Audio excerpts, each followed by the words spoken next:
Okay, today we're talking about division using the box method. Oh, how I love the box method. And I have to be honest here that I'm in a battle with myself over which method I like more, partial quotients or box. And it's because I didn't learn any of these these methods in grade school, and I sure wish I did because they are so fun, in my opinion. So we're doing this problem, 451 divided by 9. 451 is the dividend. That's the number that we're dividing. And 9 is the divisor. I always like to remind students of that because it does get confusing, I know. Now, using the box method, what I'm going to do is, you can guess it, and I'm going to make a box. I'm going to make a box. And check it out. I'm going to put my dividend, in a gate, basically, inside the box. And I'm going to put my divisor on the outside of the box. And now I am going to solve the problem. Here's how we do it. So the first thing I want to ask myself is, I look at the number 4, the first digit to the left, and I say, how many times does 9 go into 4? Well, it doesn't. It goes in 0 times because 9 is greater than 4. So I'm going to put a 0 because 9 cannot go into 4. And then I am going to multiply. So it's similar to long division. I'm going to multiply 9 by 0. And that gives me 0.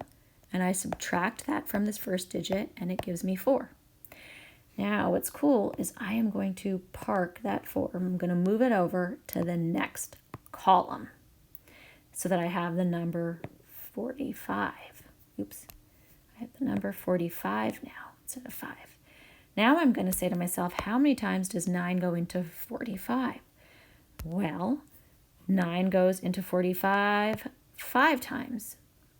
So I know that, and now I'm going to multiply 9 times 5, and 9 times 5 is 45, and I just subtract that from the number on top, and that gives me 0. And you can guess what I'm going to do again, maybe, that I just put that 0 up here. And all I'm left with is the 1 because the 0 doesn't count. And now I'm going to say, okay, how many times does 9 go into 1? Well, it doesn't because 9 is greater than 1. It's 0. And then you can maybe guess that I'm going to do 9 times 0. I'm going to multiply those numbers again. So we're just doing the same thing over and over in every column. And 9 times 0 is 0. And then 1 minus 0 is 1. But as you can see, my box stops. So there's nowhere to go, which makes 1 my remainder. And my answer is 50 remainder 1, or 50 and 1 over 9. 50 and 1/9, if you could do it that way too. 50 remainder 1. Now you might be asking, what do you do if you have a larger divisor? Let's say a double-digit divisor. Well, let's figure that out. Let's say I have the problem 451 divided by 11. All right, let's do it using the box method strategy. So first things first, I'm going to draw a box. Now, I like to really make use of space. In fact, I'm going to make an even larger box. I encourage students to use scratch paper, really make use of space, because I think it actually prevents students from making errors. And I also happen to, I guess you could say, have large handwriting. So it helps me in that regard. So now I'm going to put my divisor on the outside here. And now, let's get to it. How many times does 11 go into 4? Well, the answer is 0. Now we do 11 times 0. 11 times 0 is 0. And now I subtract. 4 minus 0 is 4. And I'm going to move the 4 over here, and I'm going to park it. Now, how many times does 11 go into 45? Well, I know 11 times 4 is 44. I think that's as close as we can get. And 45 minus 44 is 1.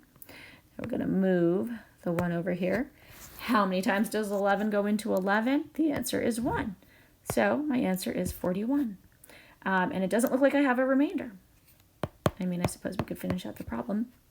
So 451 divided by 11 equals plain old 41. Now, should we do one more with decimals?